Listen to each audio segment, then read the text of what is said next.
Good evening students welcome to the SP smart school. Students as you know आपका board का final exam अब आने वाला है। तो आपकी हेल्प के लिए मैं अकाउंटेंसी क्लास 11th का थ्योरी पार्ट आपके साथ डिस्कस करूंगा, जिसमें जो सारी इंपॉर्टेंट थ्योरी है वो हम इस वीडियो में डिस्कस कर लेंगे। तो ये थ्योरी बहुत इंपॉर्टेंट होगी, चाहे वो जेके बोर्ड के स्टूडेंट्स हैं, चाहे वो सीबीएसई के स्टूडेंट्स हैं, चाहे वो आईसीएसई बोर्ड के स्टूडेंट्स हैं। तो सबके लिए थ्योरी बड़ी इंपॉर्टेंट है। तो सबसे पहले हम अकाउंटिंग का मीनिंग देखते हैं। तो अकाउंटिंग का मीनिंग लिखा हुआ है कि accounting is the art of recording, classifying, summarising in a significant manner and in terms of money transaction and events which are in part at least of financial character and interpreting the results thereof. तो accounting क्या हो गया? Accounting एक art है। Art mean to से एक कला है। ऑफ रिकॉर्डिंग, यहाँ पे हम रिकॉर्डिंग करते हैं। रिकॉर्डिंग किस फॉर्म में करते हैं? जर्नल एंट्रीज की फॉर्म में रिकॉर्डिंग करते हैं, क्लासीफाइंग करते हैं उसको, फिर लेजर की फॉर्म में क्लासीफाई करते हैं उसको, फिर समराइजिंग करते हैं। समराइजिंग में हम क्या करते हैं? Trial balance, profit and loss account, balance sheet ये बनाते हैं। ठीक है, ट्रेडिंग अकाउंट भी बनाते हैं इसमें। Trial balance, trading, profit loss account, balance sheet, ये हमारा समराइजिंग में आ गया। इसमें हम समराइज करते हैं इन ए सिग्निफिकेंट मैनर, एक सिग्निफिकेंट मैनर में, in terms of money, money के टर्म्स में, transaction and events which are in part at least of financial character. ये ट्रांसैक्शन, ये इवेंट्स फाइनेंशियल करेक्टर की होनी चाहिए, मतलब मॉनेटरी फॉर्म में होनी चाहिए। And interpreting the results thereof, फिर इसके रिजल्ट्स को हम इंटरप्रेट करते हैं। तो अकाउंटिंग एक आर्ट है जहाँ पे हम रिकॉर्डिंग कर रहे हैं, क्लासीफाई कर रहे हैं, समराइजिंग कर रहे हैं सिग्निफिकेंट मैनर में। इन टर्म्स ऑफ मनी, ये जो ट्रांसैक्शन है, इवेंट्स हैं, ये फाइनेंशियल करेक्टर की होनी चाहिए। फिर इनके रिजल्ट्स को हम इंटरप्रेट करते हैं। तो ये हो गया हमारी अकाउंटिंग की बेसिक डेफिनेशन। अब इसमें नेक्स्ट क्वेश्चन आता है कि process of accounting. Accounting process बड़ी इंपॉर्टेंट है। प्रोसेस मीन टू से अकाउंटिंग होती कैसे है? तो सबसे पहले हमारे पास आ गया identifying the transaction and events. सबसे पहले आपने ट्रांसैक्शन एंड इवेंट्स को आइडेंटिफाई करना है। अब आप बोलोगे सर आइडेंटिफाई कैसे करेंगे? मैंने कहा सिर्फ ये एक ही तरीका आइडेंटिफाई करने का, आपने चेक करना है कि ये ट्रांसैक्शन और इवेंट्स इकोनॉमिक यूनिट है कि नहीं है। इकोनॉमिक यूनिट मतलब ये मॉनेटरी फॉर्म में है कि नहीं है। ये transaction and event economic unit है कि नहीं है, मॉनेटरी फॉर्म में है कि नहीं है। तो मीन टू से ये जो ट्रांसैक्शंस होंगी या इवेंट्स होंगी, ये मॉनेटरी फॉर्म में होनी चाहिए, ये इकोनॉमिक यूनिट होना चाहिए। यहाँ पे एक्सचेंज होनी चाहिए गुड्स एंड सर्विसेज का, मॉनेटरी फॉर्म में। तो सबसे पहले आपने देखना है कि ट्रांसैक्शन मॉनेटरी फॉर्म में है कि नहीं है, या इकोनॉमिक फॉर्म में है कि नहीं है, मतलब इकोनॉमिक यूनिट है कि नहीं है। तो हमने ट्रांसैक्शन चेक करनी है कि इसमें पैसों का लेन देन होना चाहिए। तो पहला स्टेप हो गया कि पैसों का लेन देन होना चाहिए। Second, that is measuring the identified transaction and events. आपने जो ट्रांसैक्शन एंड इवेंट्स आइडेंटिफाई की थी, है ना, अब उसको मेजरिंग करना। आपने मेजरिंग किस फॉर्म में करेंगे? मनी की फॉर्म में। मीन टू से कॉमन मेजरमेंट यूनिट होगा जिसमें आप उसको मेजर करोगे। अब इंडिया में तो कॉमन मेजरमेंट यूनिट हो गया रुपीज़। तो हम रुपीज़ में क्या करेंगे? मेज़र करेंगे ये कीमत, इसकी कीमत कितनी है। तो इंडिया में हम रुपीज़ में मेज़र करते हैं। 500 कीमत है, 1000 है कीमत, 1500 है, कितनी इसकी प्राइस क्या है। तो थर्ड सेकंड स्टेप में हमारे पास उसका प्राइस लिखेंगे हम, मतलब उसको हम एक कॉमन मेजरमेंट यूनिट से मेज़र करेंगे, रुपये में करेंगे। फिर third step that is recording. जब हमने देख लिया कि फाइनेंशियल करैक्टरिस्टिक्स वाली टर्म्स हैं या फाइनेंशियल ट्रांसैक्शंस हैं, अब हमने इन ट्रांसैक्शन को रिकॉर्ड करना होता है। रिकॉर्ड भी हम ऑर्डरली फॉर्म में करते हैं। पहली डेट वाली ट्रांसैक्शन पहले रिकॉर्ड होगी, नेक्स्ट डेट वाली बाद में होगी। तो एक ऑर्डरली फॉर्म में इसको रिकॉर्ड करना है। इस रिकॉर्डिंग को हम कहते हैं जर्नल। अब हम सारी ट्रांसैक्शन जो फाइनेंशियल करेक्टर की होंगी उनको जर्नल की फॉर्म में रिकॉर्ड करेंगे। फिर रिकॉर्ड करने के बाद नेक्स्ट स्टेप आता है क्लासीफाई करना। अब हमारे पास बहुत सारी ट्रांसैक्शंस हो जाती हैं। अब इन ट्रांसैक्शन को क्या करते हैं? जो सिमिलर नेचर की ट्रांसैक्शंस होगी या वन नेचर की ट्रांसैक्शंस होंगी, उनको एक हेड के अंदर लिखना पड़ेगा। उस हेड को बोलते हैं लेजर। तो हम क्या करेंगे? सिमिलर नेचर की ट्रांसैक्शंस होंगी, या वन नेचर की ट्रांजैक्शंस होंगी, उनको एक डिफरेंट डिफरेंट हेड्स के अंडर लिखना पड़ेगा, एक अपने अपने हेड के अंडर लिखना पड़ेगा। उन हेड्स को हम बोलते हैं लेजर। तो हम सेपरेट सेपरेट हेड्स बनाते हैं, जैसे कोई खर्चा है उसका हेड बनेगा, कोई इनकम है उसका हेड बनेगा, ठीक है। जैसे स्टेशनरी का आपने हेड बना दिया एक।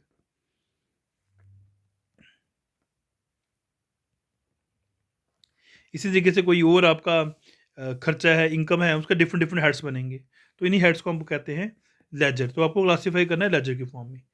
जब आप लेजर की फॉर्म में क्लासीफाई कर दोगे, अब नेक्स्ट स्टेप हमारा जो आता है समराइजिंग।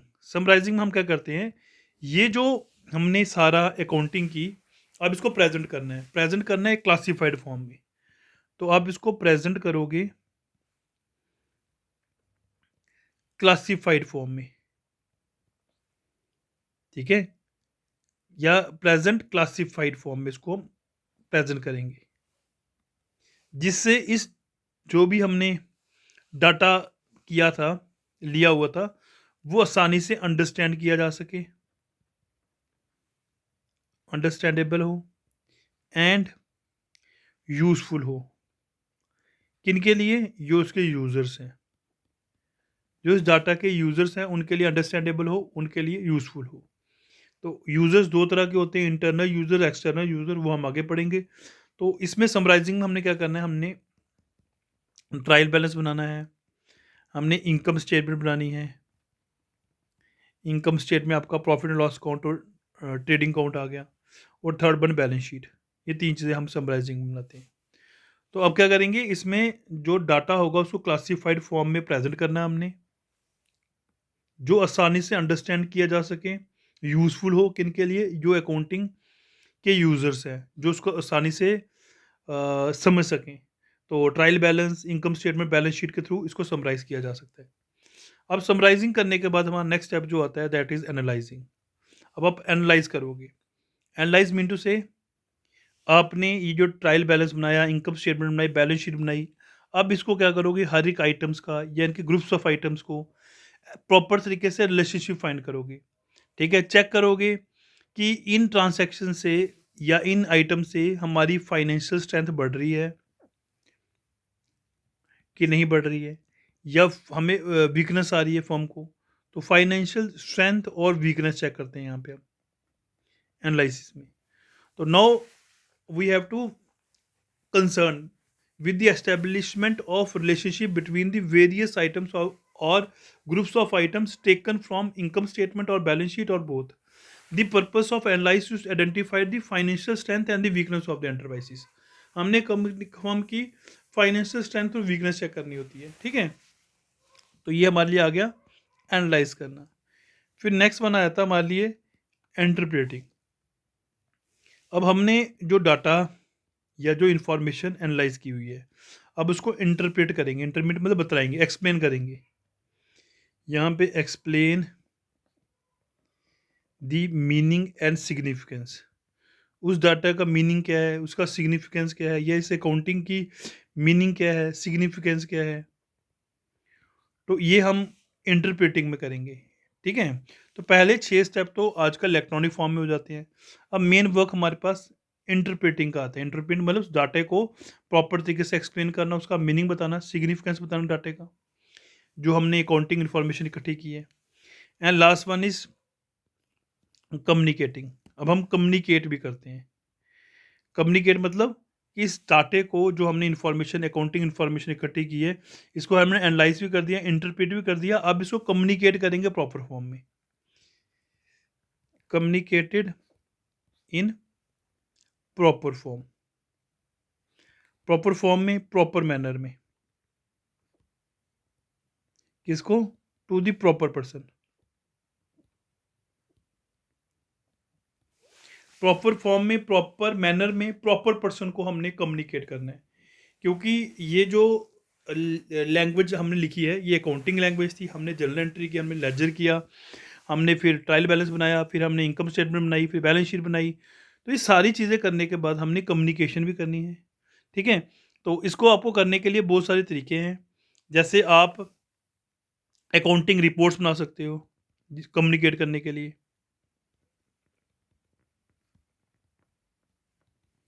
अकाउंटिंग रिपोर्ट्स बना सकते हो, आप ग्राफ्स के थ्रू समझा सकते हो, आप डायग्राम्स के थ्रू समझा सकते हो।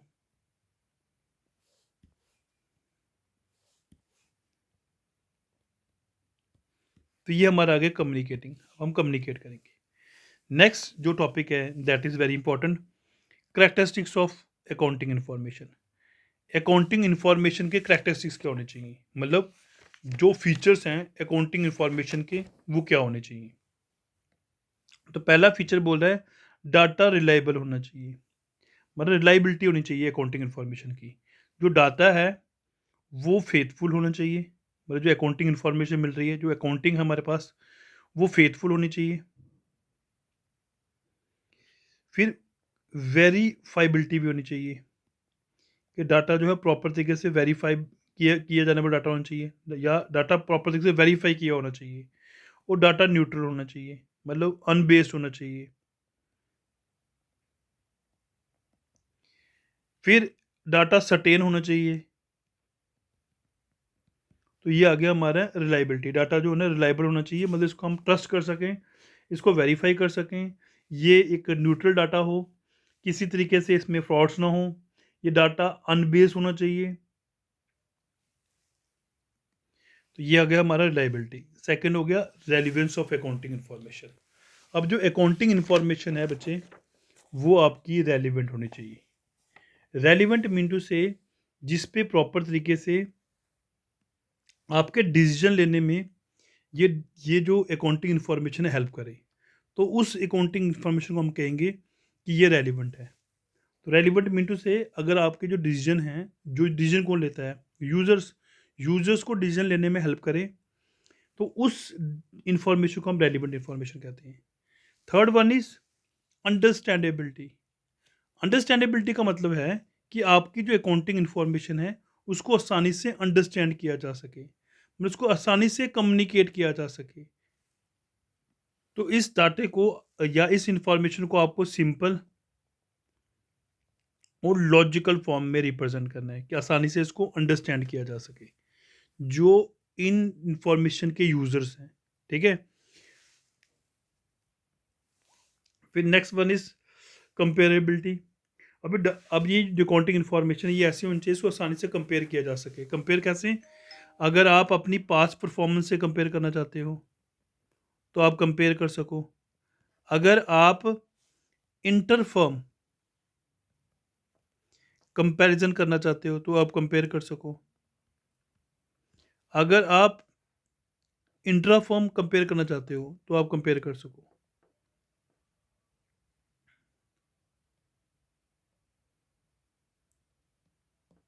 इंट्रा फर्म, तो अगर मैं इसको शॉर्ट फॉर्म में आपको समझा दूं तो आपने सिंपल ये कुछ वर्ड्स याद रखने हैं, तो आपको ये कैरेक्टरिस्टिक्स याद रहेंगे।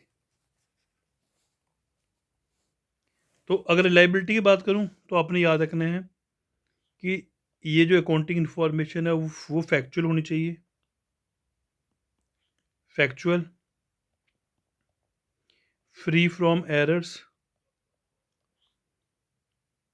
एंड वेरीफाइबिलिटी, वेरीफाइबल होनी चाहिए। अगर रेलिवेंस की बात करूं तो हम लिख सकते हैं हेल्प्स इन डिसीजन मेकिंग।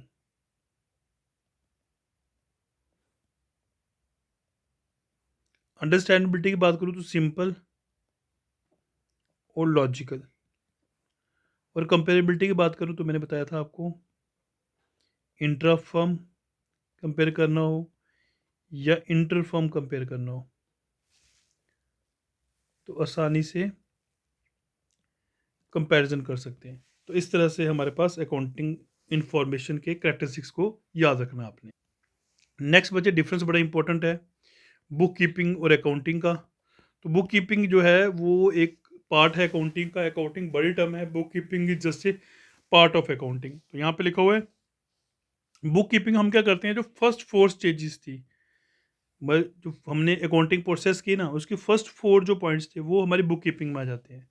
तो book keeping is concern with identifying the financial transaction, identify करते हैं फाइनेंशियल ट्रांसैक्शन को, इवेंट्स को मेज़र करते हैं उनको इन टर्म्स ऑफ मनी, फिर रिकॉर्ड करते हैं उनको अकाउंट्स में, फिर क्लासीफाई करते हैं। इसका मतलब लेजर तक जो वर्क है वो बुक कीपिंग है।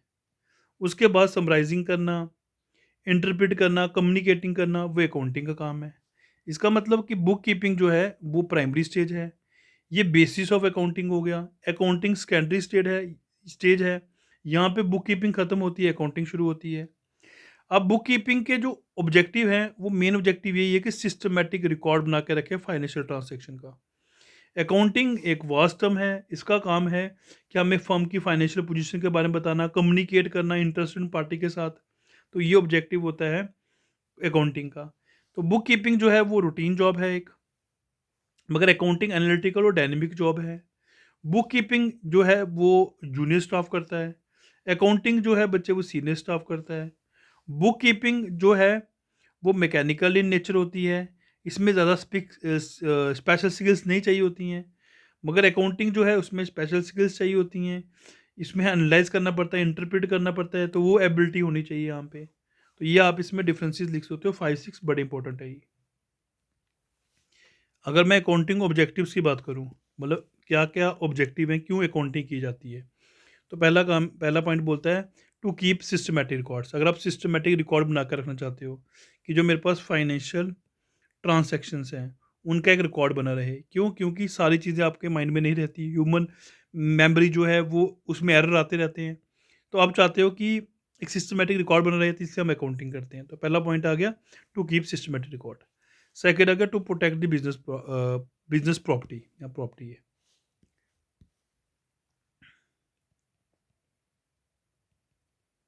To protect the business properties, आप चाहते हो कि मेरी बिजनेस की प्रॉपर्टीज प्रोटेक्ट रहें। क्योंकि अगर हमारे पास अकाउंटिंग नहीं होगी तो फ्रॉड्स हो सकती हैं, चीटिंग हो सकती है। तो हम चाहते हैं कि हमें पता होना चाहिए कि हमारे पास फिक्स एसेट कितने हैं या करंट एसेट्स कितने हैं, कैश इन हैंड कितनी है, कैश एट बैंक कितना है। तो हमें क्या करनी चाहिए, हमें अकाउंटिंग करनी चाहिए। तो अकाउंटिंग का मोटिव होता है कि बिजनेस प्रॉपर्टीज को प्रोटेक्ट करना। थर्ड, अगर आप चाहते हो कि हम अपनी फर्म के प्रॉफिट एंड लॉसेस के बारे में असरटेन करें कि हमें कितना प्रॉफिट हो रहा है, कितना लॉस हो रहा है, तो बच्चे आपको हर साल के बाद में प्रॉफिट एंड लॉस को बनाना पड़ेगा। तो इसका मतलब हमें अकाउंटिंग करनी पड़ेगी कंपनी के प्रॉफिट एंड लॉसेस को चेक करने के लिए। तो ये भी ऑब्जेक्टिव है, फर्म के प्रॉफिट लॉसेस को चेक करने के लिए हमें अकाउंटिंग करनी पड़ती है। नेक्स्ट पॉइंट क्या आया हुआ है कि फाइनेंशियल पोजीशन बिजनेस की पता करना। तो आप चाहते हो कि मुझे बिजनेस की फाइनेंशियल पोजीशन के बारे में पता चले, तो आपको बैलेंस शीट बनानी पड़ेगी, 8 मिनटों से आपको अकाउंटिंग करनी पड़ेगी। तो अकाउंटिंग हमें ये मदद भी करती है, हमें फर्म की जो फाइनेंशियल पोजीशन है उसके बारे में बता रही है। Next one is relational decision making. तो अगर आपके पास सारी इन्फॉर्मेशन होगी, आपके पास ट्रेडिंग अकाउंट आपको पता है बना हुआ, आपने ट्रायल बैलेंस भी बनाया, ट्रेडिंग अकाउंट भी बनाया हुआ, आपने प्रॉफिट एंड लॉस अकाउंट भी बनाया हुआ है, आपने बैलेंस शीट भी बनाई हुई है, तो आप क्या कर सकते हैं, रैशनल डिसीजन ले सकते हो। तो रैशनल डिसीजन लेने में भी आपको अकाउंटिंग हेल्प करती है। तो ये 5 पॉइंट्स मैंने कुछ शॉर्ट फॉर्म में समझाए अकाउंटिंग ऑब्जेक्टिव्स क्या होते हैं। अब मैं एडवांटेजेस की बात करूं अकाउंटिंग की, तो पहला पॉइंट बोलता है रिप्लेसमेंट ऑफ मेमोरी। क्योंकि ह्यूमन मेमोरी जो है वो हर चीज़ को स्टोर नहीं कर सकती, इसलिए हमें क्या करनी पड़ती है, अकाउंटिंग करनी पड़ती है कि हम सारी ट्रांसैक्शन का रिकॉर्ड बना के रखें कि फ्यूचर में अगर ज़रूरत पड़ेगी तो हम क्या करेंगे, इन चीज़ों को यूज़ कर सकते हैं। तो हमें मेमोरी को रिप्लेस करने के लिए हमें अकाउंटिंग करनी पड़ती है। सेकंड पॉइंट कहता है हेल्प्स इन टैक्स असेसमेंट। अब हमें पता है कि हमें टैक्स पे करना है, और अगर हमने अकाउंटिंग नहीं की होगी तो जो टैक्स अथॉरिटीज़ वाले होंगे वो क्या करेंगे, वो ओन जजमेंट के थ्रू, मतलब अपनी ही जजमेंट करेंगे, वो टैक्स आपको पे करना पड़ेगा उनके अकॉर्डिंग। तो आप अकाउंटिंग कर दोगे तो आपको पता होगा हमारा नेट प्रॉफिट कितना आया हुआ है, तो हमें टैक्स उसके अकॉर्डिंग पे करेंगे। सो इसलिए आपको टैक्स एसेसमेंट में भी हेल्प करेगी अकाउंटिंग।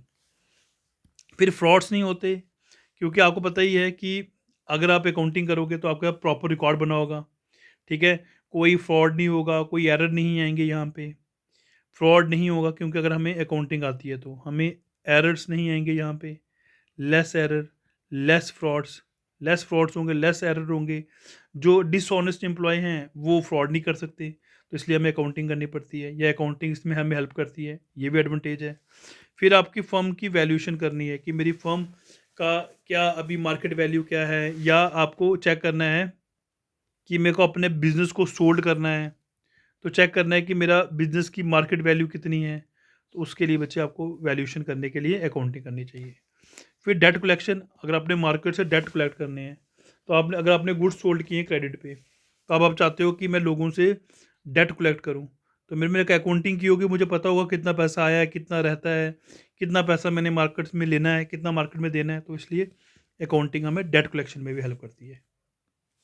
अब लिमिटेशंस की बात करें बच्चे अकाउंटिंग की, तो पहले लिमिटेशन है परमिट्स ऑल्टरनेटिव ट्रीटमेंट्स। मतलब कि ऐसे तो हमें पता है कि अकाउंटिंग में जो जनरल एक्सेप्टेड प्रिंसिपल्स होते हैं वही फॉलो होते हैं, मगर कहीं कहीं जगह पे क्या होता है कि more than one principles follow किए जाते हैं। तो जब हम ज़्यादा प्रिंसिपल फॉलो करते हैं तो रिजल्ट्स भी डिफरेंट आएंगे, ठीक है ना, डिफरेंट रिजल्ट्स आएंगे। तो इससे भी क्या होता है, अकाउंटिंग में इफेक्ट पड़ता है। तो ये लिमिटेशन आ गई इसकी। जैसे आपके लीफो और फीफो मेथड होते हैं आपके क्लोजिंग स्टॉक को वैल्यू करने के लिए। तो इस तरीके से हमारा क्या हो जाता है, जो आंसर्स है उसमें फ़र्क पड़ जाता है। फिर हमारी जो पर्सनल जजमेंट होती है वो भी एक प्रॉब्लम क्रिएट करती है अकाउंटिंग में, क्योंकि हम अनुमान लगाते हैं बच्चे कि ये चीज़ इतने रुपए की होगी, ठीक है।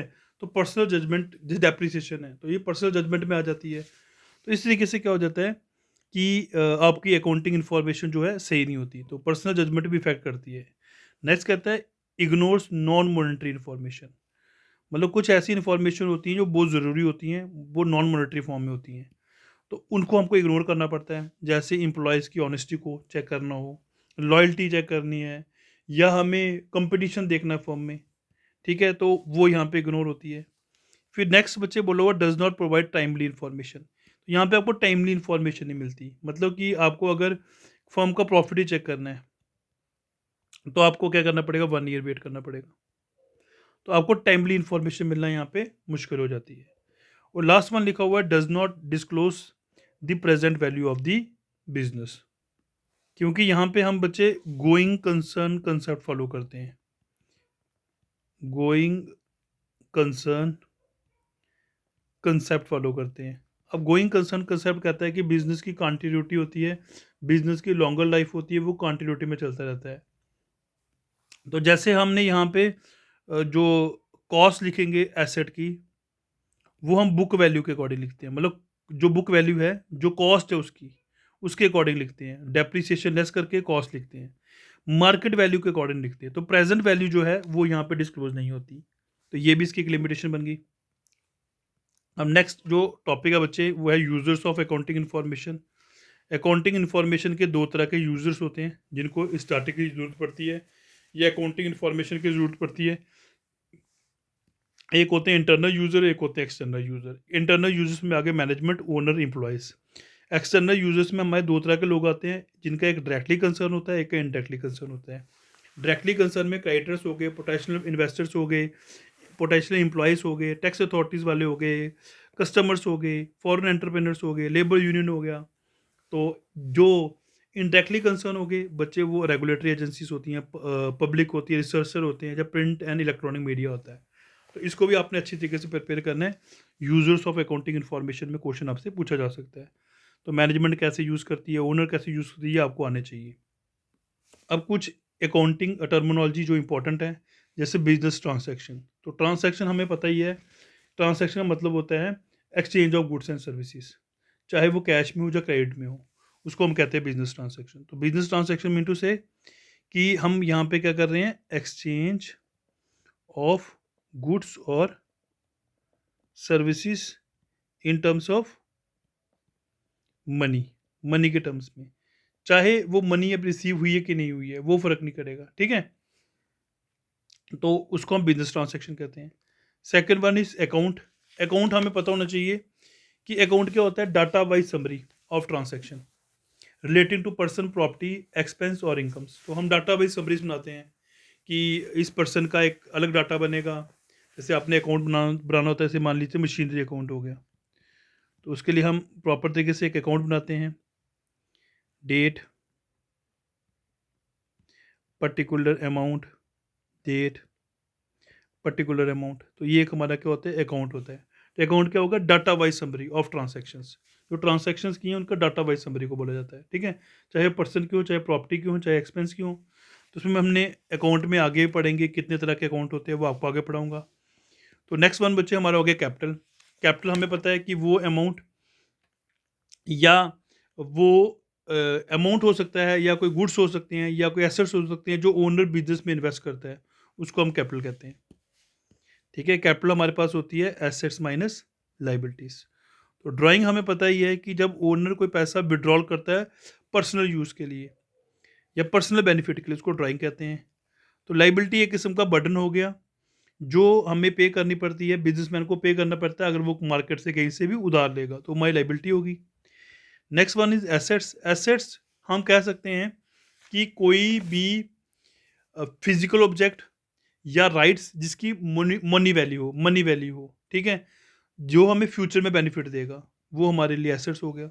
स्टॉक, स्टॉक सिंपल तरीके से हम कह सकते हैं गुड्स अनसोल्ड या गुड्स लेफ्ट अनसोल्ड। हम कहते हैं जो गुड्स अभी नहीं बिके हैं, ठीक है, उनको हम स्टॉक कहते हैं। तो the goods left unsold eight the end of accounting period is called closing stock. तो वही हमारे लिए स्टॉक हो गया। ठीक है बच्चे, स्टॉक हमारे लिए रॉ मटेरियल भी हो सकता है, वर्क इन प्रोग्रेस भी हो सकता है, फिनिश गुड्स भी हो सकते हैं। फिर हमारे डेटर्स, डेटर्स वो लोग होते हैं जिससे हमने पैसा लेना होता है, मीन से जिनको हमने गुड्स क्रेडिट में सोल्ड किए होते हैं, सोल्ड गुड्स ऑन क्रेडिट। जिन पर्सनस को आपने गुड्स क्रेडिट में सोल्ड किए हैं वो आपके डेटर्स हो गए, और जिनसे आपने गुड्स परचेज में किए हैं, परचेज गुड्स ऑन क्रेडिट, जिन लोगों से आपने गुड्स परचेज किए हैं क्रेडिट में, वो आपके क्रेडिटर्स हो गए। जैसे आपने, आप ए हो, ये बी है, आपने बी से गुड्स परचेज किए हैं क्रेडिट पे, अब इसका नाम बी नहीं रहा, इसका नाम बन गया क्रेडिटर। और यहाँ पे अगर ए और बी है और आपने गुड्स सोल्ड किए हैं बी को क्रेडिट पे, अब इसका नाम बी नहीं रहा, इसका नाम बन गया डेटर। ठीक है, क्योंकि इससे अब पैसा आपने लेना है, तो ये आपने चीज़ याद रखनी है। अब नेक्स्ट टर्म आती है बैड डेट्स। तो बैड डेट होता है इरिकवरेबल अकाउंट, इरिकवरेबल अमाउंट, जो अमाउंट रिकवर नहीं किया जा सकता किससे, डेटर से, तो उस पैसे को हम कहते हैं बैड डेट। या डाटा, या तो डेटर इंसॉल्वेंट हो गया, पैसा नहीं पे कर पाएगा, तो ये चीज़ भी आपने याद रखनी है, बैड डेट्स क्या होते हैं। अब बच्चे important accounting fundamental, fundamental accounting assumptions बड़ी इंपॉर्टेंट है, शॉर्ट शॉर्ट फॉर्म में समझाता हूँ आपको, सबको समझ आ जाएगी। सबसे पहले है बच्चे going concern assumption. Going concern assumption कहता है कि बिजनेस की कंटिन्यूटी होती है, बिजनेस लॉन्ग पीरियड के लिए चलता है, ठीक है, बिजनेस को ओनर्स के साथ मैच नहीं किया जाए, ओनर डिफरेंट होता है, बिजनेस डिफरेंट होता है। तो बिजनेस गोइंग कंसर्न कंसेप्ट कहता है कि बिजनेस लॉन्ग रन के लिए कंटिन्यूटी में चलेगा, लॉन्ग रन के लिए कंटिन्यूटी में चलेगा। इसलिए हम क्या करते हैं, जैसे कोई एसेट होता है, उसको हम जब परचेज करते हैं, फिर उसके बाद उसके ऊपर डेप्रिसिएशन लगाते हैं, फिर उसको हम अगले अगले साल उतारते रहते हैं, ब्रॉड डाउन करते रहते हैं, क्योंकि हमें पता है कि बिजनेस की लॉन्ग लाइफ है। तो अकाउंट गोइंग कंसर्न एजम्पशन भी यही कहता है कि बिजनेस की लॉन्ग लाइफ है, बिजनेस लॉन्ग पीरियड के लिए चलता रहेगा, मेंबर आएंगे जाएंगे, बिजनेस को फर्क नहीं पड़ेगा, बिजनेस कंटिन्यूटी में चलता रहेगा। ये आपका गोइंग कंसर्न एजम्पशन कहता है। नेक्स्ट वन बच्चे कंसिस्टेंसी एजम्पशन। कंसिस्टेंसी एजम्पशन कहता है कि हमारे पास जो अकाउंटिंग के जो मेथड्स होते हैं वो डिफरेंट डिफरेंट मेथड्स होते हैं, हमारे पास डिफरेंट मेथड्स हैं, बट हमें क्या करना है, हमें चूज़ करना है एक ऐसा मेथड जिसको हम लाइफ में फुल टाइम यूज़ करते रहेंगे। मतलब हमने मेथड को यूज़ नहीं करना है, मेथड को चेंज नहीं करना है, सॉरी, आपने कोई भी मेथड आपने एज्यूम करना है, फिर उसी मेथड्स को आपने आगे कंटिन्यूटी में चलाते रहना है, क्योंकि अगर हम मेथड चेंज करते रहेंगे तो क्या होता रहेगा, रिजल्ट डिफरेंट आते रहेंगे। जैसे स्ट्रेट लाइन मेथड होता है, रिटर्न डाउन मेथड होता है, तो आपने जो मेथड यूज़ किया होगा तो आप उसी को यूज़ करोगे, फ्यूचर में कंटिन्यूटी में वही मैथ चलता रहेगा। तो सिंपल तरीके से कहा जाए तो आपको प्रैक्टिस करने के लिए सेवरल डिफरेंट मेथड दिए गए जाते हैं अकाउंटिंग में। हमने डिफरेंट डिफरेंट मेथड्स में से एक ऐसा मेथड चूज़ करना होता है जिसको आपने कंटिन्यूटी में चलाते रहना है, तो इसको कंसिस्टेंसी एजम्पशन कहते हैं। तो अगेन कंसिस्टेंसी एजम्पशन सिंपल तरीके से कहती है कि आपने कोई मेथड, अगर पर्टिकुलर मेथड सेलेक्ट कर लिया हुआ है, डिसाइड कर लिया हुआ है, अब आपने ईयर आफ्टर ईयर वही मेथड आपने यूज़ करते रहना है। तो इसी को हम कंसिस्टेंसी अजम्पशन कहते हैं। नेक्स्ट वन बच्चे accrual assumption. Accrual assumption simple तरीके से कहता है कि the effects of transaction and other events are recognized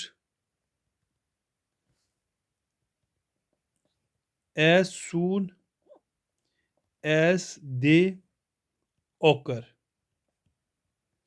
whether or not cash is actually received or paid।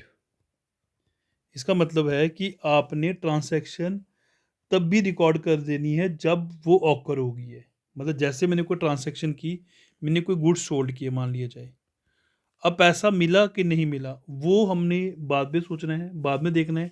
जब हमारी ट्रांसैक्शन होगी है हमने तभी अपने ट्रांसैक्शन को उसी टाइम रिकॉग्नाइज कर देना है। इसी को हम कहते हैं एक्रूअल अजम्पशन। तो अगेन बच्चे सिंपल तरीके से कहा जाए कि जैसे ही आपने ट्रांसैक्शन की है तो पैसा मिला कि नहीं मिला, तो वो नहीं चीज़ हमने देखनी है। एक्रूअल अजम्पशन कहता है कि जैसे ही आपने ट्रांसैक्शन की या कोई इवेंट्स की है उसी टाइम आप उसको रिकॉर्ड कर लो, मतलब उसी टाइम आप उसको नोट डाउन कर लो। पैसा बाद में मिलेगा कि नहीं मिलेगा या उस टाइम मिला कि नहीं मिलेगा वो बाद में देखेंगे। तो ये एक्रूअल कंजम्पशन कहता है। नेक्स्ट बच्चे हम अकाउंटिंग कंसेप्ट की बात करते हैं। अकाउंटिंग कंसेप्ट में पहला कंसेप्ट हमारे पास आता है business identity concept. Business identity concept कहता है कि ओनर एंड बिजनेस इनकी सेपरेट लीगल आइडेंटिटी होती है। सेपरेट लीगल आइडेंटिटी होती है, मतलब ओनर की अपनी आइडेंटिटी है, बिजनेस की अपनी आइडेंटिटी है। बिजनेस को ओनर के साथ मैच नहीं करना है और ओनर को बिजनेस के साथ मैच नहीं करना है। इसको मैं सिंपल तरीके से एक एग्जांपल के थ्रू समझाता हूँ। अगर आपने गुड्स यूज़ किए हुए हैं for business purpose, mean to say goods use for business purpose, ठीक है, तो ये हमारे बिजनेस एक्सपेंडिचर होगा। अगर वही गुड्स ओनर ने यूज़ किए तो वो ड्राइंग मानी जाएगी। मीन टू से बिजनेस की अपनी आइडेंटिटी है, ओनर की अपनी आइडेंटिटी है। बिजनेस के खर्चे को हम बिजनेस एक्सपेंडिचर कहते हैं। ओनर कोई पर्सनल यूज़ के लिए कैश विड्रॉल करता है या गुड्स विड्रॉल करता है वो ड्राइंग हो जाती है फर्म के लिए। क्यों? क्योंकि बिजनेस की अपनी आइडेंटिटी है और ओनर की अपनी आइडेंटिटी है। तो ये हमें कहता है business identity concept. Next one बच्चे मनी मेजरमेंट कंसेप्ट। तो मनी मेजरमेंट कंसेप्ट सिंपल तरीके से कहता है कि हमने वही ट्रांजैक्शंस रिकॉर्ड करनी है बिजनेस में जिनको हम मनी में मेजर कर सकते हैं, मतलब जिनको हम मनी में मेजर किया जा सकता है, पैसों में मेजर किया जा सकता है, वही ट्रांजैक्शन हमें रिकॉर्ड करनी होती है। ये हमारा मनी मेजरमेंट कंसेप्ट कहता है। जैसे अगर मैं लिखूँ परचेज 5 चेयर्स, तो ये ट्रांजैक्शन हम नहीं नोट डाउन कर सकते क्योंकि यहाँ पे प्राइस नहीं लिखा गया हुआ है। उन्हीं ट्रांजैक्शंस को नोट डाउन करना है जिसको हम मनी में मेजर कर सकते हैं। तो इंडिया में कॉमन जो है मेजरमेंट यूनिट रुपीस है, तो इसका मतलब उन्हीं ट्रांजैक्शन को हमने रिकॉर्ड करना है जिसको रुपीस में मेजर किया जा सकता है। तो ये हमारा मनी मेजरमेंट कंसेप्ट कहता है। नेक्स्ट बच्चे हमारे पास आ गया accounting period concept. Accounting period concept कहता है कि जैसे हमें पता है कि बिजनेस की कंटिन्यूटी होती है, बिजनेस कंटिन्यूटी या कंटिन्यूइंग आइडेंटिटी कंसेप्ट को फॉलो करता है। बट हमें क्या करना होता है कि हमें फर्म का प्रॉफिट भी चेक करना है, लॉसेस देखने हैं, प्रॉफिट लॉस देखना है, कितना प्रॉफिट हो रहा है, कितना लॉस हो रहा है, नेट प्रॉफिट कितना हुआ फर्म को, नेट लॉस कितना हुआ, तो वो कैसे चेक करेंगे? उसके लिए हमें एक पीरियड बनाना पड़ेगा, मतलब कि ये जो कंटिन्यूटी है इसको ब्रोक करना पड़ेगा, ब्रेक करना पड़ेगा हमें छोटे छोटे पार्ट्स में। तो हम क्या करते हैं 1 ईयर का एक पीरियड बनाते हैं, जैसे 1 अप्रैल से 31 मार्च, 31 मार्च को। तो हम 31 मार्च को क्या करेंगे, फिर हम यहाँ पे trading account, profit and loss account और बैलेंस शीट बनाएंगे जिससे फर्म की फाइनेंशियल पोजीशन और परफॉर्मेंस के बारे में पता कर पाएंगे। इसी को कहते हैं accounting period concept. Mean to say हम क्या करेंगे, इस कंटिन्यूटी को चलने देंगे पर छोटे छोटे ब्रेक्स के बीच में।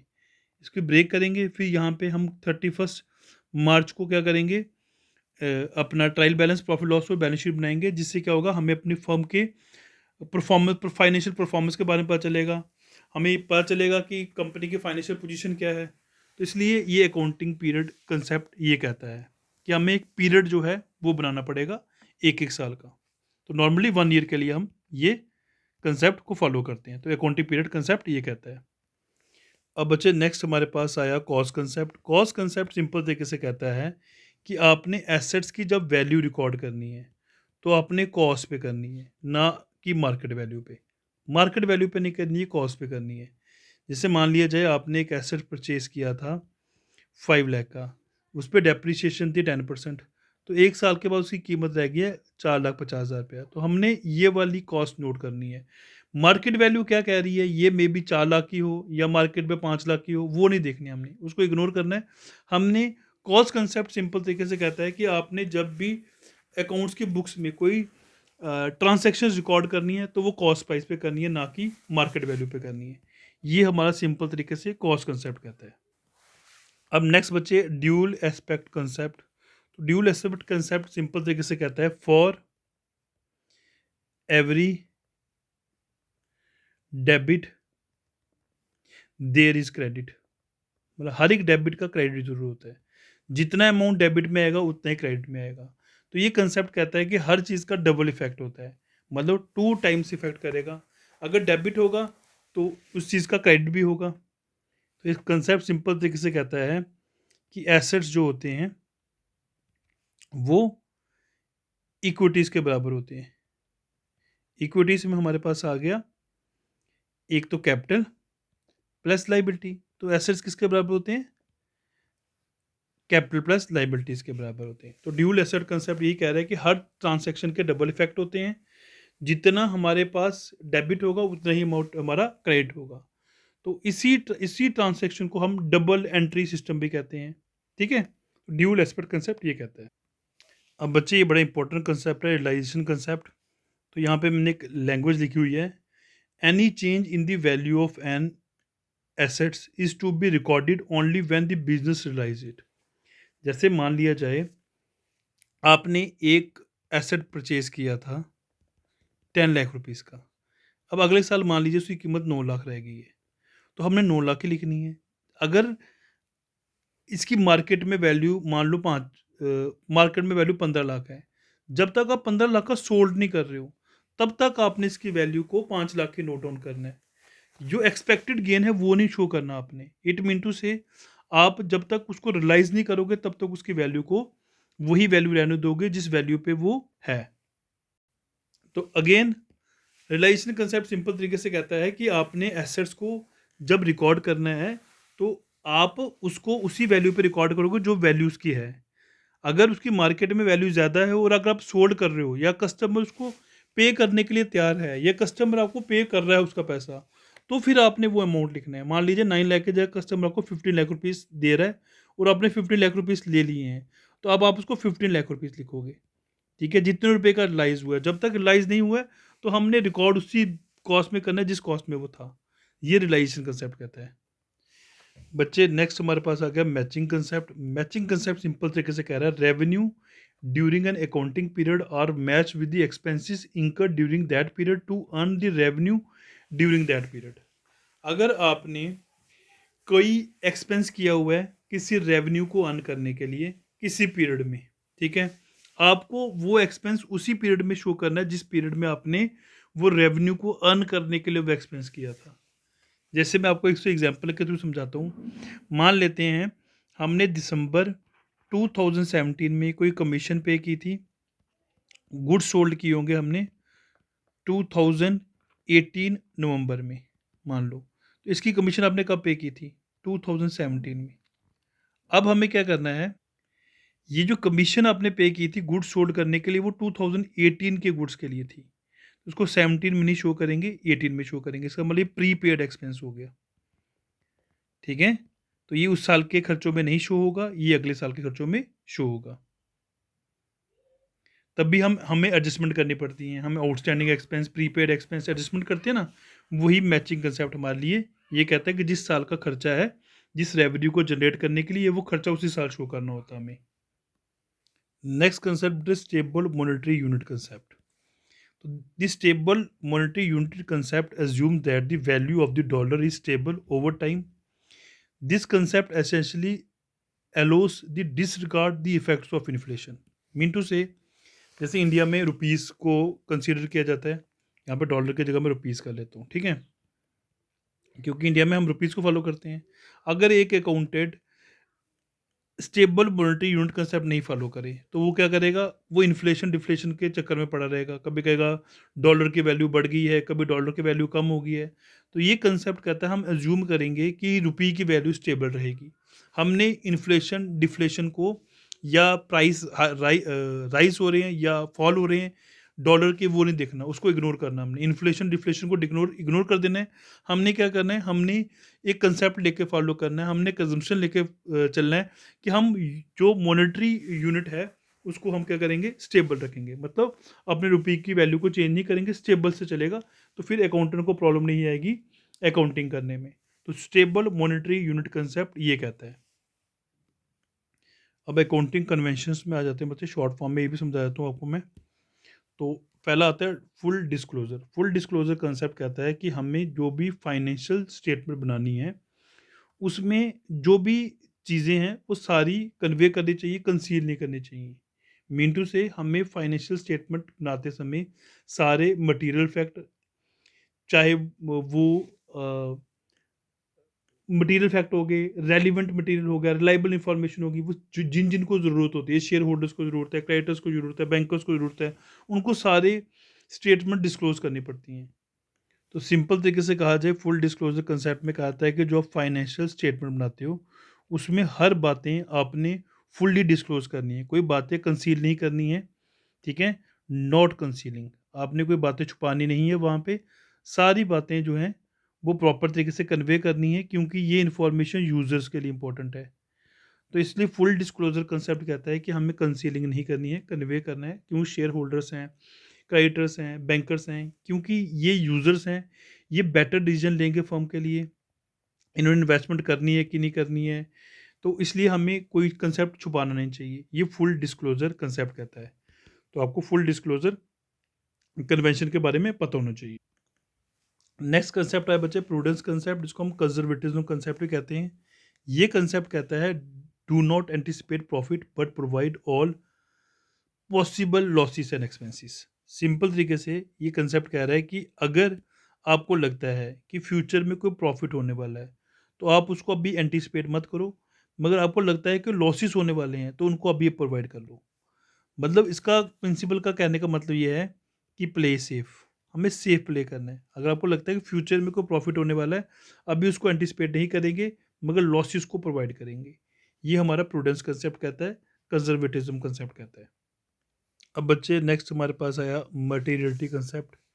तो मटेरियलिटी कंसेप्ट कहता है कि जब भी आप बिजनेस इंफॉर्मेशन दे रहे हो तो आपने जो मटेरियल फैक्ट हैं वो सारे बताने हैं। मटेरियल इंफॉर्मेशन होगी जो वो इंफॉर्मेशन जो यूज़र्स के लिए ज़रूरी हैं या इन्वेस्टर्स के लिए ज़रूरी हैं। तो आपको वो सारी इंफॉर्मेशन जो यूज़र्स के लिए ज़रूरी हैं वो सारी की सारी इंफॉर्मेशन आपको उनको प्रोवाइड करनी है।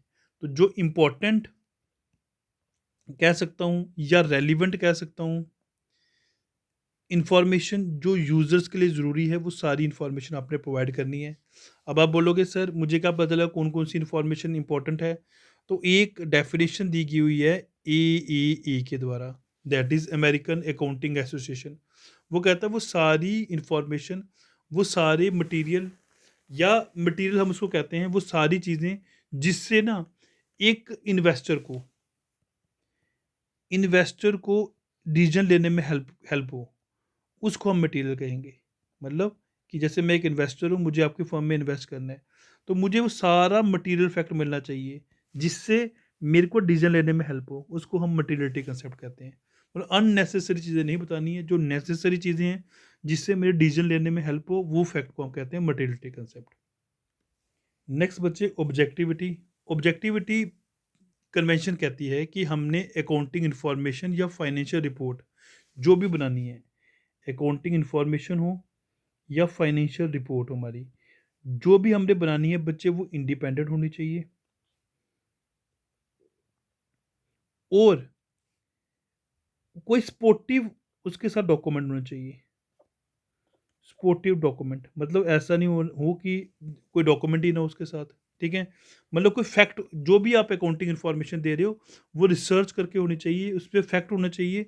उसके साथ आपको क्या करना है, उसके साथ सपोर्टिव डॉक्यूमेंट्स देने हैं, जैसे कोई कैश बिल हो, ठीक है बच्चे? या आपके पास कोई इनवॉइसेस हो। ऑब्जेक्टिविटी प्रिंसिपल ये कहता है, ऑब्जेक्टिविटी प्रिंसिपल कहता है, प्रिंसिपल नहीं कन्वेंशन है ये। तो objectivity convention states that accounting information and the accounting reporting should be independent and supported with unbased evidence. तो इसको सपोर्ट करना चाहिए अनबेस्ड एविडेंस के साथ। Mean to say unbased evident हो गया, कोई प्रूफ होने चाहिए साथ में, तब हम इस कन्वेंशन को कन्वेंशन कहेंगे। तो ये ऑब्जेक्टिविटी कन्वेंशन ये कहती है। अब नेक्स्ट बच्चे मैंने आपको डबल एंट्री सिस्टम बताया था कि हर एक ट्रांसैक्शन का डबल इफेक्ट होता है। अगर कोई चीज़ डेबिट हो रही है उससे क्रेडिट भी होती है, क्यों? क्योंकि इक्विटीज एसेट्स के बराबर होती हैं। इक्विटीज होगी capital plus liability, that is equal to assets. अब इसके फीचर्स की बात करते हैं।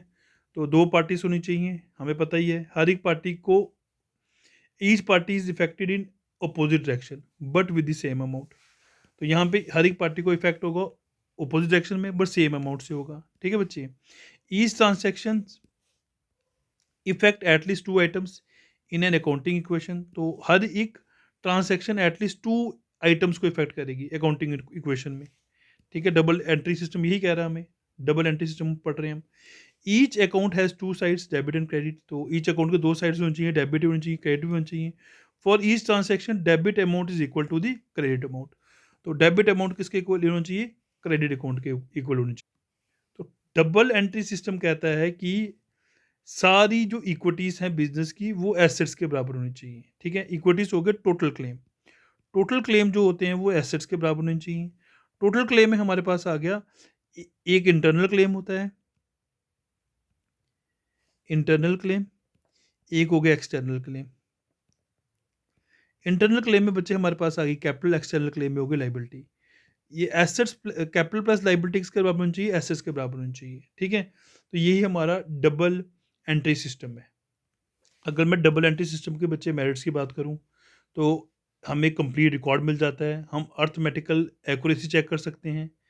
It gives the results of business activities either profit और loss during the accounting period, ये भी हेल्प करता है। फाइनेंशियल पोजीशन बिजनेस की एक पॉइंट ऑफ टाइम में बताने में हेल्प करता है, ठीक है? हम कंपैरिजन कर सकते हैं यहाँ पे। तो बहुत सारे इसके आप मेरिट्स के पॉइंट यहाँ से लिख सकते हो। तो 5 पॉइंट्स एनफ है इसके लिए। अब हम दो तरह की अकाउंटिंग फॉलो करते हैं। एक होती है बच्चे एक्रूअल बेसिस, एक होती है कैश बेसिस। तो कैश बेसिस तो छोटे छोटे बिजनेसमैन करते हैं, हम बिजनेस जो होती फर्म होती है वो एक्रूअल बेसिस करती है। अब कैश बेसिस में क्या होता है बच्चे, मतलब सारी ट्रांजैक्शंस कैश में होती हैं। एक्रूअल में कैश और क्रेडिट दोनों में होंगी, इसलिए कैश बेसिस जो है वो ट्रू प्रॉफिट एंड लॉस नहीं बताएगा, मतलब एक्यूरेट प्रॉफिट और लॉस नहीं पता चलेगा यहाँ से। एक्रूअल बेसिस में एक्यूरेट प्रॉफिट लॉस पता चल जाएगा। सेकेंड पॉइंट बात करते हैं बच्चे period. It record the receipts and payment made during the year whether these relate to the current, past and future years. तो कैश में क्या होता है कि हम जो रिसिप्ट्स और पेमेंट करते हैं वो ड्यूरिंग द ईयर की रिकॉर्ड करते हैं, चाहे वो करंट की हैं, चाहे पास्ट की हैं, चाहे वो फ्यूचर की हैं। मगर यहाँ पे क्या होता है, it record the receipts and payment made and to be for the current year only. ये करंट ईयर क्यों होनी चाहिए? Whether these are paid in past, current और फ्यूचर ईयर्स। तो बात करते हैं कैश बेसिस अकाउंटिंग कौन यूज़ करते हैं? Doctors, engineers, club, societies. तो एक्रूअल बेसिस हमारे मेरे को बताया मैन्युफैक्चरिंग ट्रेडिंग कंपनी वाले। कैश बेसिस सिंपल हैं, एक्रूअल बेसिस थोड़ी टेक्निकल डिफ़िकल्टीज आती है इसको करने में, क्योंकि यहाँ पे कैश और क्रेडिट दोनों के ट्रांजेक्शन लेते हैं। ये ट्रू एंड फेयर पोजीशन नहीं बताती है, ये यहाँ पे ट्रू एंड फेयर पोजीशन मिल जाती है। इसमें खाली कैश के ट्रांजेक्शन करते हैं, इसमें कैश और क्रेडिट दोनों ट्रांजैक्शंस करते हैं। इसमें कैपिटल और रेवेन्यू एक्सपेंडिचर के बारे में नहीं पता चलता, या कैपिटल और रेवेन्यू आइटम्स के बारे में हम डिफरेंसेस नहीं कर सकते। यहाँ पे आप मज़े से डिफरेंसेस कर सकते हो। तो ऐसे बच्चे हम काफ़ी पॉइंट्स में नोट डाउन कर सकते हैं। जैसे ये मैचिंग प्रिंसिपल फॉलो नहीं करता, यहाँ पे मैचिंग प्रिंसिपल फॉलो किया जाता है। तो हमने 5-6 पॉइंट्स हमने कैश और एक्रूअल बेसिस के भी तैयार करनी है। अब बच्चे अकाउंटिंग स्टैंडर्ड्स की बात करते हैं, तो accounting standards provide the frameworks and the norms to be followed in the accounting so that the financial statement of the different enterprises become comparable. मतलब ये अकाउंटिंग स्टैंडर्ड का काम है नॉर्म्स बनाना, रूल्स बनाना, फ्रेमवर्क बनाना कि जो फाइनेंशियल स्टेटमेंट है उसको कंपेयर किया जा सके। तो IFRS का भी यही काम है, इंटरनेशनल फाइनेंस रिपोर्टिंग सिस्टम। ये भी हमें बताती है कि how the particular types of transaction and the other event should be recorded in the financial statement. कैसे हम ट्रांसैक्शन या इवेंट्स को फाइनेंशियल स्टेटमेंट में रिकॉर्ड करेंगे, ठीक है। तो IFRS issued to develop accounting standard that should be acceptable worldwide and improve the financial reporting internationally. तो ये IFRS का काम होता है। अब बच्चे मैंने अकाउंट का मीनिंग आपको बताया था। हम डिफरेंट टाइप्स ऑफ अकाउंट्स की बात करते हैं, तो एक पर्सनल अकाउंट होते हैं, एक इम्पर्सनल अकाउंट होते हैं। पर्सनल अकाउंट में हमारे पास नेचुरल पर्सन, आर्टिफिशियल पर्सन और रिप्रेजेंटेटिव पर्सन आ जाते हैं। अब नेचुरल पर्सन में नाम आ गए, आर्टिफिशियल पर्सन में हमारे कंपनीज के नाम आ गए, स्कूल्स के नाम आ गए, म्यूनसिपलिटीज़ आ गया, ठीक है, बैंकों के नाम आ गए। और रिप्रेजेंटेटिव पर्सन में आपको बताया था मैंने, कोई आउटस्टैंडिंग एक्सपेंस होंगे या प्रीपेड एक्सपेंस होंगे, वो हमारे रिप्रेजेंटेटिव पर्सन में आ जाएंगे। इम्पर्सनल में दो तरह के आते हैं, एक रियल अकाउंट, एक नॉमिनल अकाउंट। रियल अकाउंट में भी दो टाइप हो जाती हैं, टेंजिबल और इंटेंजिबल। टेंजिबल को टच कर सकते हैं, इंटेंजिबल को टच नहीं कर सकते। टेंजिबल में कंप्यूटर, कैश, मशीनरी होगी। इंटेंजिबल में आपके पास गुडविल, पेटेंट और कॉपीराइट्स हो गया। फिर नॉमिनल अकाउंट्स में हमारे पास दो तरह के आ जाते हैं, एक एक्सपेंस एंड लॉसेस और इनकम एंड गेस। तो एक्सपेंस लॉसेस में स्टेशनरी परचेज या एडवर्टीजमेंट, इंटरेस्ट में, इनकम एंड गेंस में कोई इंटरेस्ट रिसीव किया, डिस्काउंट रिसीव किया या सेल, ये हमारे नॉमिनल अकाउंट्स में आ जाते हैं। रूल्स पता होने चाहिए बच्चे हमें डेबिट क्रेडिट के ट्रेडिशनल अप्रोच के थ्रू। तो पर्सनल अकाउंट को होता है debit receiver, credit the giver. Real account को होता है debit what comes in, credit what goes out. Nominal account को होता है debit all expenses and losses और credit all income and gains. तो अगर मॉडर्न अप्रोच की बात करूँ, तो मॉडर्न अप्रोच में हमें एसेट्स इंक्रीज होते हैं तो डेबिट होते हैं, डिक्रीज होते हैं तो क्रेडिट होते हैं। लाइबिलिटीज़ डिक्रीज होती है तो डेबिट होती है, इंक्रीज होती है तो क्रेडिट होती है। कैपिटल डिक्रीज होती है तो डेबिट होती है, इंक्रीज होती है तो क्रेडिट होती है। रेवेन्यू डिक्रीज होता है तो डेबिट होता है, इंक्रीज होता है तो क्रेडिट होता है। एक्सपेंसेस इंक्रीज होते हैं डेबिट होते हैं, डिक्रीज होते हैं डिक्रीज होते हैं तो क्रेडिट होते हैं। तो इसमें एक चीज़ याद रखनी है आपने कि लाइबिलिटीज़, कैपिटल और revenue, liabilities, capital, revenue same rule follow करते हैं। एसेट्स और एक्सपेंसेस सेम रूल फॉलो करते हैं, ठीक है। अब जर्नल एंट्रीज की बात करते हैं, तो जर्नल एंट्रीज बेसिकली जर्नल एक एक फ्रेंच वर्ड से ड्राइव किया गया जोर, जिसका मतलब होता है डे। तो हमने क्या करा, जर्नल में डेली रिकॉर्ड बनाना होता है, ठीक है। तो जर्नल एंट्रीज में हम क्या करते हैं, डेली रिकॉर्ड बनाते हैं। डेबिट क्रेडिट साइड होती है, तो यहाँ पे हमें रिकॉर्ड बनाना पड़ता है। इसको हम ओरिजिनल एंट्री बुक भी कहते हैं, इसको प्राइमरी एंट्री भी कहते हैं। तो इसकी अगर मैं इंपॉर्टेंस की बात करूँ, तो this is a principal book of account. It includes all the types of accounts of the business, ठीक है। It shows all the necessary information. इसमें हमारे पास डेट वाइज रिकॉर्ड हो जाती है ट्रांजेक्शन्स, डिटेल ही पता चल जाता है इसके बाद, ठीक है। तो यहाँ पे हम डे टू डे ट्रांजेक्शन्स को रिकॉर्ड करते हैं क्रोनोलॉजिकल ऑर्डर में। डेबिट क्रेडिट हमें लिखा होता है अमाउंट में, तो इस तरीके से हम इसको रिकॉर्ड करते हैं। अगर मैं लिमिटेशंस की बात करूँ बच्चे, बल्कि और वॉल्यूमिनस होती है ये। Daily cash balance not possible होता है यहाँ पे। डिफ़िकल्ट टू लोकेट ट्रांजैक्शंस को लोकेट करना डिफ़िकल्ट होता है। और टाइम कंज्यूमिंग पोजीशन होती है, टाइम कंज्यूमिंग पोस्टिंग होती है यहाँ पे। तो ये इसकी लिमिटेशंस आ जाती हैं हमारे पास। अब नेक्स्ट बच्चे लेजर। लेजर हमें पता है कि इसको हम प्रिंसिपल या प्राइमरी बुक ऑफ अकाउंट्स कहते हैं। बेसिकली जो हमने जर्नल एंट्रीज की हुई हैं उनको अब हम लेजर में लिखना पड़ता है। जो सिमिलर ट्रांजैक्शंस होंगी उनके लिए एक सिंगल हेड बनेगा, उस हेड के अंडर वो ट्रांजैक्शन नोट डाउन की जाएंगी। तो ये हमारे पास लेजर होती है। तो लेजर को हम, मैंने अभी बताया, प्रिंसिपल और प्राइमरी बुक्स बोलते हैं। तो इसके अप्रोप्रिएट हेड्स होते हैं। तो कहता है the accounts contain the condensed and summarized record of all related transactions. So the information contained in the ledger accounts can be used to draw the conclusion regarding the status of any account. तो आप यहाँ से इसका conclusion भी निकाल सकते हो। तो ये फाइनल अकाउंट्स को प्रिपेयर करने में भी हेल्प करता है लेजर। अगर इंपॉर्टेंस की बात करूँ, तो बच्चे information regarding the book value of various assets यहाँ पता चल जाती है। टोटल डेटर्स क्रेडिटर्स के अमाउंट के बारे में पता चल जाता है। यहाँ पे हमने कितना टोटल परचेज़ किया, टोटल सेल्स किया, वो पता चल जाता है। कितने एक्सपेंसेस हैं, कितने इनकम्स हैं, वो पता चल जाता है।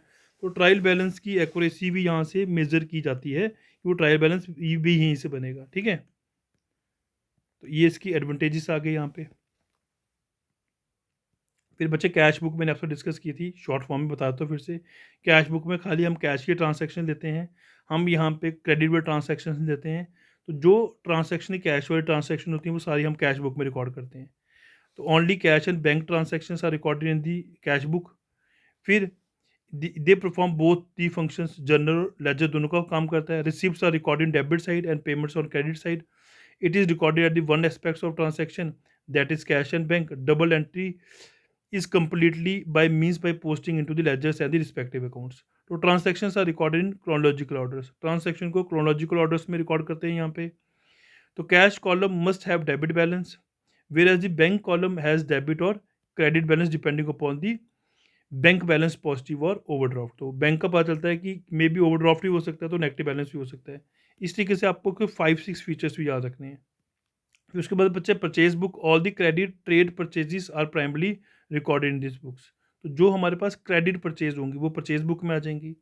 जनरल प्रॉपर आपको बताइए, जो ट्रांसैक्शनें ना तो कैश बुक में आई ना सब्सिडरी बुक में आई, वो सारी कहाँ पे आ जाएंगी? जनरल कैश बुक में या अदर सब्सिडरी बुक में नहीं आई, वो हमारे जनरल प्रॉपर में आ जाएंगी। यहाँ लिखा हुआ है the transaction that can not be recorded in any particular book are recorded in journal proper.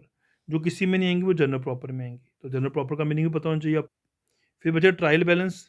तो ट्रायल बैलेंस क्या हो गया? It is abstract or the list of ledger accounts at a specific date showing debit and credit balances for all the accounts and the cash book. It have 2 column, एक debit column होता है, credit column होता है। ये periodically बनाया जाता है, usually at the end of each month, हर मंथ के एंड में बनाया जाता है।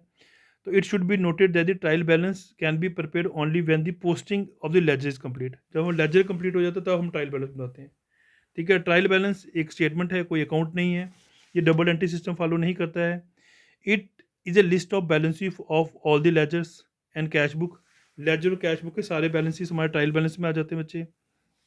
It is prepare at any time, मैंने बताया आपको। It is prepare on a particular date, not an a particular period. तो इस तरीके से आपने इसके 5-6 फीचर्स भी याद रखने हैं। ऑब्जेक्टिव्स की बात करूँ बच्चे, इसकी इससे हमारी फर्म की अर्थमेटिकल एक्यूरेसी के बारे में पता चलता है। डबल एंट्री सिस्टम फॉलो हुआ है कि नहीं हुआ, वो कंप्लीट हो जाता है यहाँ से। Statement of ledger account balances, तो जो हमारे लेजर बने हैं उनकी जो स्टेटमेंट तैयार करते हैं वो हमारे ट्रायल बैलेंस से तैयार होती है। फाइनल अकाउंट्स को प्रिपेयर करने में हेल्प करता है ये। तो एडवांटेजेस की बात करूँ तो लेजर की पोस्टिंग को चेक करते हैं यहाँ पे, अर्थमेटिकल एक्यूरेसी पता चलती है, फर्म की फाइनेंशियल पोजीशन के बारे में पता चल जाता है यहाँ से बच्चे।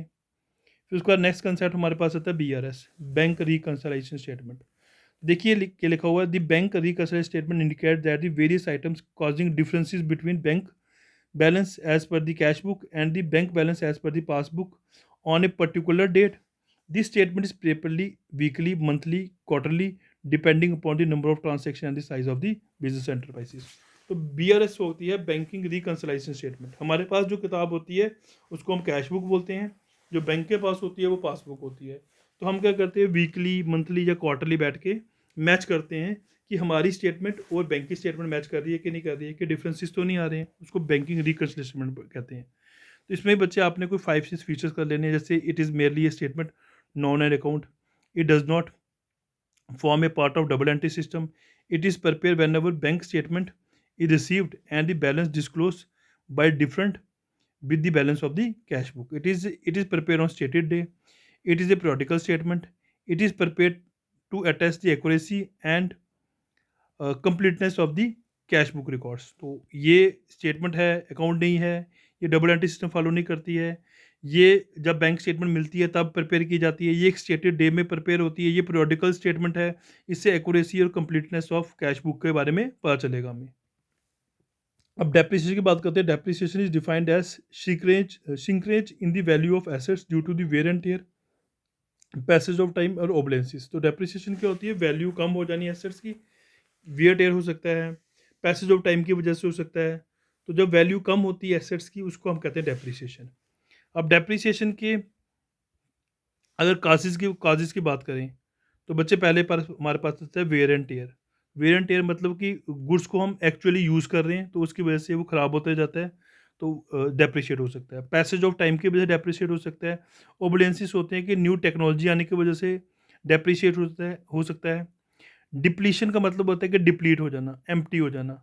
जैसे कोल माइंस में से अगर सॉरी ऑयल वेल्स में से हम ऑयल बाहर निकाल दें या कोल माइंस में से कोल बाहर निकाल दें तो डिप्लीशन होगी। नेचुरल क्लाइमेटी भी की वजह से भी जो डेप्रिसिएशन हो जाती है। कोई न्यू इन्वेंशन हो जाए तो पुरानी चीज़ अपने आप डेप्रिशिएट हो जाएगी। तो इस तरीके से हमने 5-6 इसके जो हैं काजेज़ भी याद रखने हैं। नेक्स्ट अगर बच्चे बात करें need and importance of depreciation, तो डेप्रिसिएशन नहीं चार्ज करेंगे तो एक्यूरेट प्रॉफिट लॉस नहीं आएगा। डेप्रिसिएशन नहीं चार्ज करेंगे तो एसेट्स की वैल्यू के बारे में कैसे पता चलेंगे। डेप्रिसिएशन नहीं चार्ज करेंगे तो हम न्यू एसेट्स कैसे रिप्लेस करेंगे, प्रोविजन कैसे क्रिएट करेंगे। ठीक है, तो इसलिए हमने इसके 3-4 डेप्रिसिएशन की इंपॉर्टेंस भी याद। अब फैक्टर्स इफेक्टिंग या factors of depreciation, cost of assets, estimated life of the assets और एस्टिमेटेड टर्मिनल वैल्यू। सबसे पहले आता है कॉस्ट ऑफ द एसेट्स। तो एसेट्स की कॉस्ट भी जो है वो इफेक्ट करती है डेप्रिसिएशन को, क्योंकि कॉस्ट में हमारे पास एक तो गुड्स परचेज किया वो कॉस्ट तो होगी, कोई इंस्टॉलेशन चार्ज हो गया, कोई ट्रांसपोर्टेशन चार्ज हो गया, कस्टम ड्यूटी हो गई, लोडिंग अनलोडिंग चार्जेस हो गए या ब्रोकेज चार्जेस हो गए, वो सारे भी ऐड हो जाते हैं, तो उससे कॉस्ट को फ़र्क पड़ता है। सेकंड एस्टिमेटेड यूजफुल लाइफ, इसकी लाइफ कितनी है उससे भी तो डेप्रिसिएशन को फ़र्क पड़ेगा। तो एस्टिमेटेड यूजफुल लाइफ भी डेप्रिसिएशन को इफेक्ट करती है। और उसकी स्क्रैप वैल्यू जो रेजिडुअल वैल्यू भी हमें पता है कि वो भी क्या करेगी, डेप्रिसिएशन को इफेक्ट करेगी। तो ये 3 फैक्टर्स भी आपने याद रखने हैं। मेथड्स ऑफ डेप्रिसिएशन में हमारे पास स्ट्रेट लाइन मेथड होता है। स्ट्रेट लाइन मेथड में हमें पता है कि क्या होता है कि according to the straight line method the cost of the assets is write off equally during the useful life. तो उसकी यूजफुल लाइफ जितनी होगी तो हमने क्या करना है, इक्वली इक्वली उसकी डेप्रिसिएशन को चार्ज करते रहना है। ठीक है, यहाँ पे डेप्रिसिएशन क्या चार्ज होती है, every year through out the year होती रहती है जब तक उसकी लाइफ जीरो नहीं हो जाती। मतलब उस एसेट्स की वैल्यू या तो नील नहीं हो जाती या तो उसके रेजिडुअल वैल्यू के बराबर नहीं होती, तब तक हम क्या करते रहते हैं, डेप्रिसिएशन चार्ज करते रहते हैं। तो इस मेथड को हम फिक्स इंस्टॉलमेंट मेथड ही बोलते हैं और इसको फिक्स परसेंटेज मेथड ही बोलते हैं, ओरिजिनल कॉस्ट मेथड ही बोलते हैं। यहाँ पे जो डेप्रिसिएशन होती है वो फिक्स पड़ती है, मतलब फिक्स अमाउंट हर साल चार्ज होगा। तो इसके अगर मैं मेरिट्स की बात करूँ, simple and easy to understand है। इक्वल डेप्रिसिएशन पड़ेगी, एसेट्स इक्वली राइट ऑफ हो जाएगा और वो एसेट जिनकी वर्किंग लाइफ फिक्स है उनके लिए सूटेबल है। डीमेरिट्स की बात करूँ तो एक्चुअल यूज ऑफ एसेट्स यहाँ पे इग्नोर हो जाता है।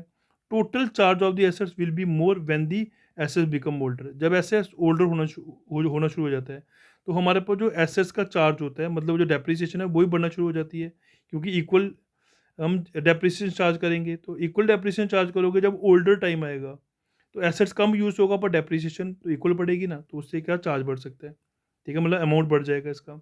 Difficulty in determination of scrap value को डिटरमाइन करना यहाँ पे मुश्किल हो जाता है।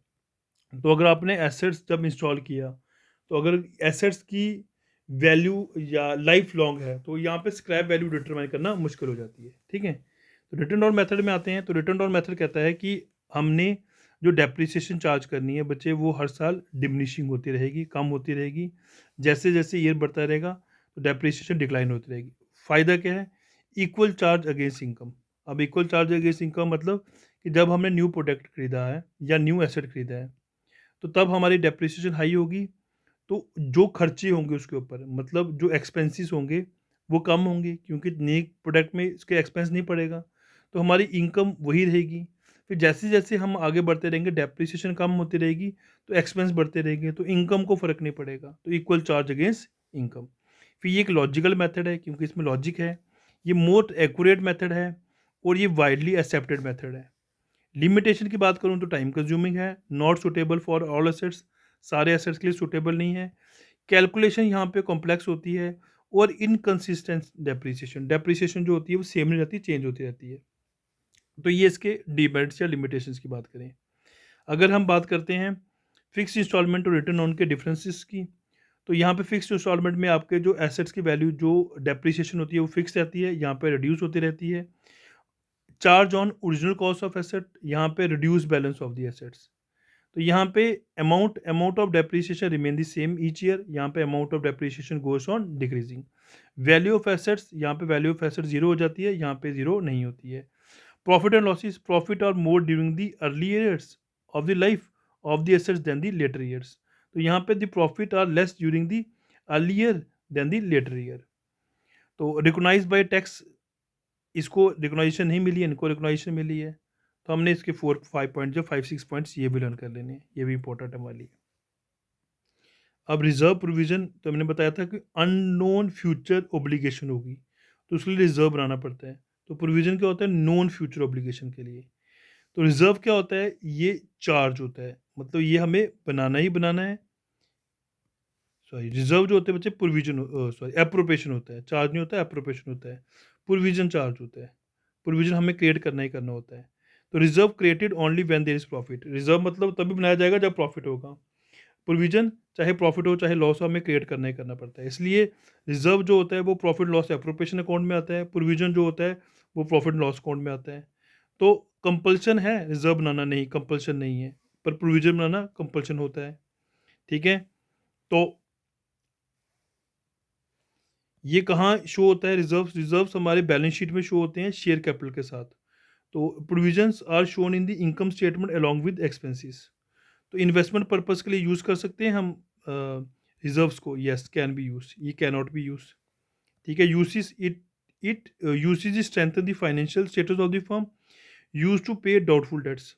डाउटफुल डेट्स होते हैं उनको पे करने के लिए हम यूज़ कर सकते हैं। तो इसी तरीके से इसके 4-5 पॉइंट्स हम रिजर्व्स एंड प्रोविजन के भी लर्न कर सकते हैं। फिर बचे चार्ज एप्रोप्रिएशन, आपको बोला था चार्ज प्रॉफिट लॉस अकाउंट में होता है, appropriation profit loss appropriation account में होता है।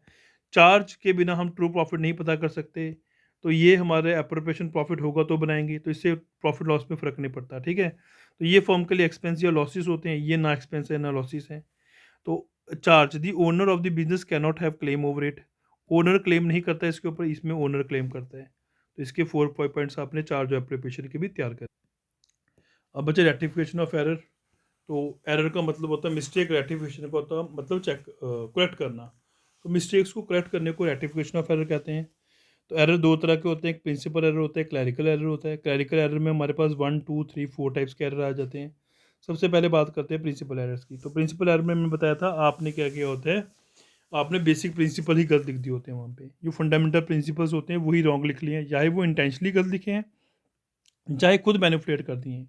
मतलब या तो आपको डेबिट क्रेडिट के जो रूल्स हैं वही आपने खुद लिख दिए, खुद गलत लिख दिए हैं, या आपने प्रॉफिट या लॉस को बढ़ाने या कम करने के लिए किया गया हुआ है। इसका मतलब यहाँ पे हम क्या करते हैं, रेवेन्यू एक्सपेंडिचर को कैपिटल एक्सपेंडिचर लिख लेते हैं, या हम रेवेन्यू आइटम को पर्सनल अकाउंट में लिख लेते हैं,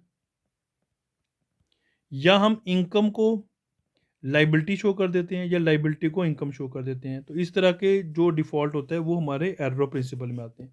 क्लरिकल एरर में हमारे पास ओमिशन, ओमिशन में हमारे पास हम क्या करते हैं, ओमिट कर देते हैं, लिखना भूल जाते हैं। ठीक है, होली ओमिशन हो सकती है या पार्शली ओमिशन हो सकती है, मतलब कोई ट्रांसैक्शन हम लिखना ही भूल गए हुए हैं, तो वो हमारी ओमिशन में है।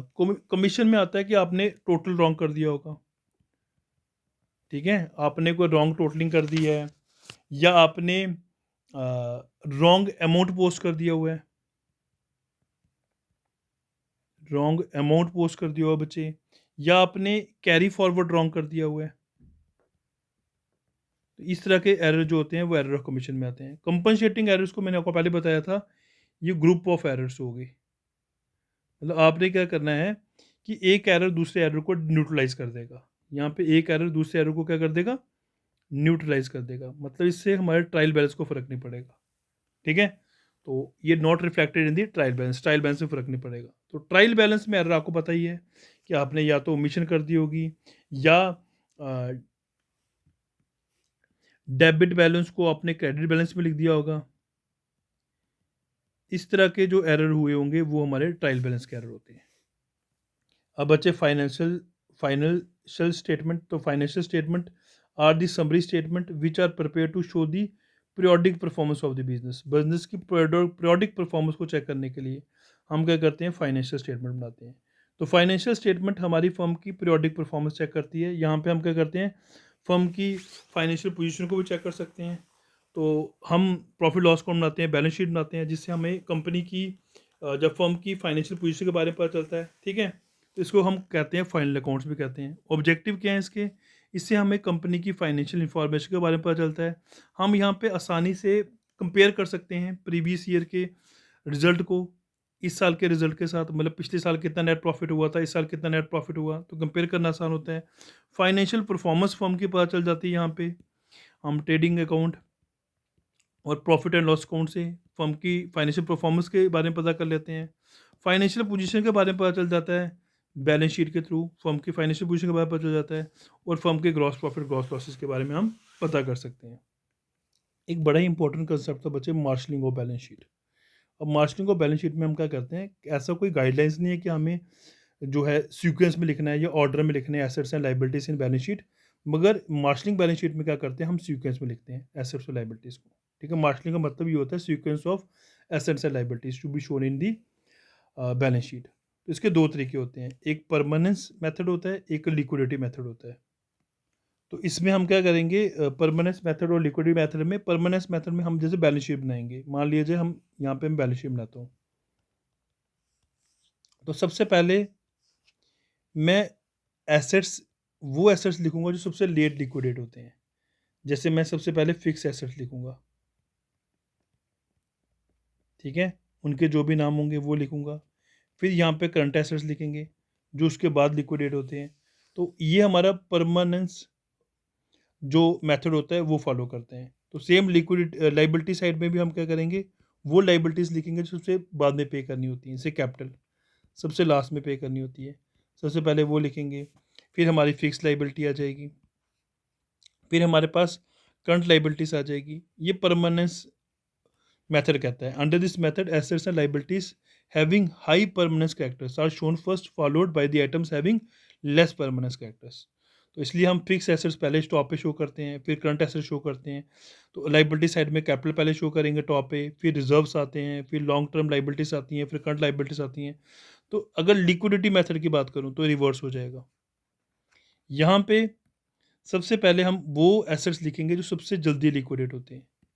ठीक है, जैसे यहाँ पे हम क्या लिखेंगे, सबसे पहले करंट एसेट्स, ये सबसे जल्दी लिक्विडेट होते हैं। फिर हम लिखेंगे फिक्स एसेट्स जो उसके बाद लिक्विडेट होते हैं। तो यहाँ पे हम रिवर्स कर देंगे लिक्विडिटी मेथड में। सेम लाइबिलिटीज़ में भी हम क्या कर देंगे, रिवर्स कर देंगे। सबसे पहले वो लाइबिलिटी लिखेंगे जो सबसे पहले जल्दी लिक्विडेट होती है, मतलब सबसे जल्दी पे करनी पड़ती है, जैसे करंट लाइबिलिटीज़ होती हैं, फिर फिक्स लाइबिलिटीज़ होती हैं। तो ये हमारा यो मार्शलिंग बैलेंस शीट ये कहती है हमें। आई होप बच्चे आपको समझ आई होगी। तो ये बच्चे मैंने आपको फास्ट ट्रैक रिवीजन बताई। आपके इम्पॉर्टेंट कंसेप्ट जो थे 11th अकाउंट्स के, वो मैंने आपको फास्ट ट्रैक नियर अबाउट 1 और 15 मिनट्स में सारे इंपॉर्टेंट कंसेप्ट आपके साथ डिस्कस कर लिए हैं। आई होप आपको ये वीडियो अच्छी लगी होगी और आपको कंसेप्ट समझ आए होंगे। Thank you students.